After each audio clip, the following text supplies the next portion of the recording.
Hello guys, আজকের ব্লগটা এইভাবেই শুরু হচ্ছে। Last day of the trip. বাড়ি যাচ্ছি আমরা গ্যাংটক থেকে, এখন বেরোচ্ছি সকাল 6টা বাজে। 20-25 ঘন্টার আজকে জার্নি হবে। তারপর গিয়ে আমরা কৃষ্ণনগর পৌঁছাবো। কত বড় ব্লগ হবে আমি বলতে পারছি না। চলো বাইকে চাপা যাক। বাইকেই চাপতে পারছি না। ও ভাই,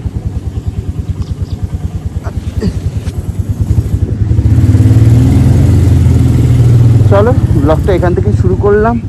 খুব তাড়াহুড়োই ছিলাম বাড়ির জন্য, সব গুছিয়ে ফুচিয়ে নিতে অনেক সময় লেগে গেল। প্লাস ব্লগ একটু অগোছালো হচ্ছে, মাফ করো তার জন্য আমাকে।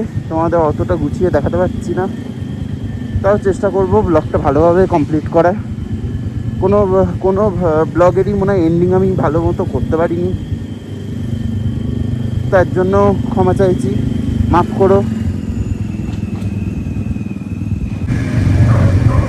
সকালের গ্যাংটক পুরোই ঠান্ডা, শুনশান এরম মনে হচ্ছে দেখে, বাট না, একটা পিস আছে, খুব সুন্দর লাগছে। হ্যাঁ, পাহাড় খুব সুন্দর। চলো, সেই সকালবেলা জার্নি শুরু করেছিলাম, আর দেখতে দেখতে এখন আমরা শিলিগুড়ি পৌঁছে গেছি।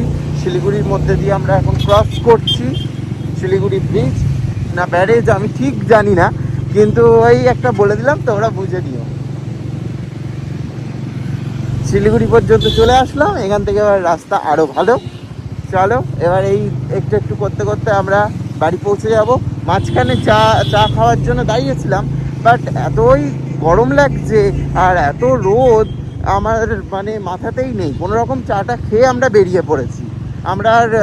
আমরা বেশিক্ষণ দাঁড়াইনি, ওই জন্য তোমাদের সাথে একটু ব্লগে শেয়ার করাও হয়নি যে কোথা থেকে আমরা, কোন লোকেশন থেকে আমরা চা খেলাম। চলো তাহলে একটু এই রাস্তা এনজয় করো, তারপর আবার দেখা হচ্ছে টিফিন করার টাইমে। অনেক দিন পর পাহাড়ি রাস্তা থেকে নেমে এসে সমতল ভূমির রাস্তা থেকে একটু স্বস্তি পেলাম। আর যাই হোক, পুরো একটা ট্রিপ কমপ্লিট করে এখন আমরা শিলিগুড়ির মধ্যে দিয়ে বেরোচ্ছি। শিলিগুড়ি এখনও ক্রস করিনি আমরা, সবে ওই বাজারটা মানে ওই ভিড় গ্যাঞ্জাম জায়গাটা আমরা ক্রস করে এলাম। যাই হোক, এই করতে করতে আপাতত এখন আমরা এগোচ্ছি। আমরা সবেমাত্র ব্রেকফাস্ট করেছি, যেটা তোমাদের আগেই বললাম। মানে ব্রেকফাস্ট বলতেও কি সেরকম কিছুই না, একটু চা। চলো এইভাবে এগোতে থাকি, আশা করি আমাদের গন্তব্যস্থলে আমরা ঠিক পৌঁছে যাব। এখানে আমরা এখন খেতে বসেছি, আমরা একটু ব্রেক নিলাম। লাঞ্চটা এখন 1টা বাজে, আমরা করে নিচ্ছি একটা জায়গায় দাঁড়িয়ে। এটা রায়গঞ্জের আশেপাশে কোনো একটা জায়গা, ধাবা বা হোটেল বলতে পারো। এখানে দাদাও খাচ্ছে, ওই মেন চালিয়ে নিয়ে আসলো। মাঝখানে 1 ঘন্টা কি 45 মিনিট মতো আমি চালিয়েছি, বাদ বাকি টাইমটা পুরো সেই গ্যাংটক থেকে ওই চালিয়ে আসছে। চলো এবার কিছু খাওয়া যাক, অনেক কথা বলা হলো। কেমন? খুব গরম। রুটি চল তাহলে খেয়ে নিয়ে তারপরে আবার কন্টিনিউ করছি। হয়ে গেল আমাদের লাঞ্চ, যেটা তোমাদের দেখালাম।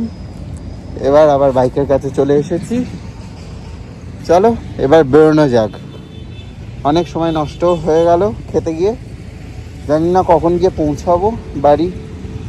আর শরীর সেরকম দিচ্ছেও না, তাও চেষ্টা করবো বাড়ি ঢোকার।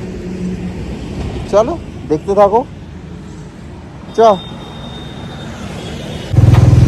আমরা প্রায় অনেকটাই চলে এসেছি, এখন আমরা ফারাক্কা ক্রস করছি।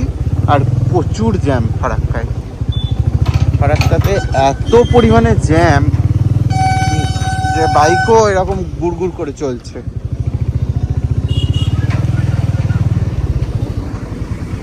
মারাত্মক লেভেলের জ্যাম দিয়ে আমরা এখন বেরোচ্ছি।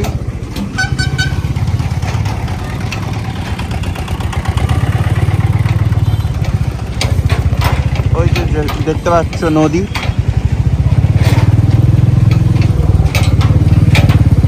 আর এই হলো রাস্তার হাল। খারাপ।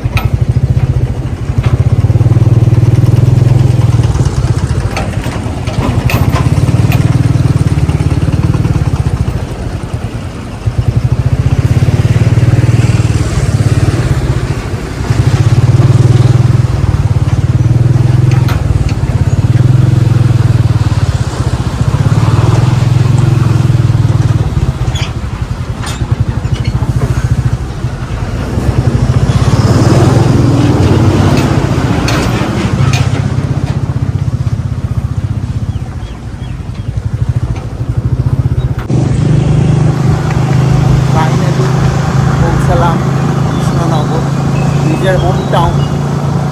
অনেকদিন পর দেখে কেমন একটা লাগছে, মনে হচ্ছে কত কিছু নতুন হয়ে গেছে।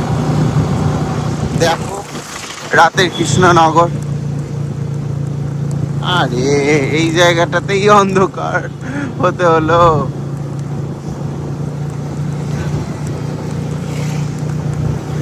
চলো ফাইনালি কৃষ্ণনগরে এসে পৌঁছালাম।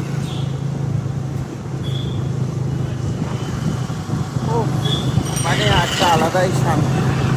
গিয়ে শুধু এবার একটু বডিটা বিছনায় খেলতে পারলে আরও আনন্দিত হব। কি খাওয়া দাওয়া কিছুই এখন ভাবিনি। চলো তাহলে এই ব্লগটা এখানেই শেষ করছি। ব্লগটা ভালো লেগে থাকলে অবশ্যই like, comment, share and subscribe করে পুজো হচ্ছে, বিসর্জন বিসর্জন বিসর্জন। আমরা পুরো বিসর্জনে বাড়ি এসেছি, লক্ষ্মী পুজোর বিসর্জনে। ভাই তাহলে তো রোড একদম এখন প্যাকটা ভিড়, জানি না। চলো টাটা, বাই বাই। কি কষ্ট। North Sikkim trip is here completed. কি ভুলভাল বলছি ভাই আমি।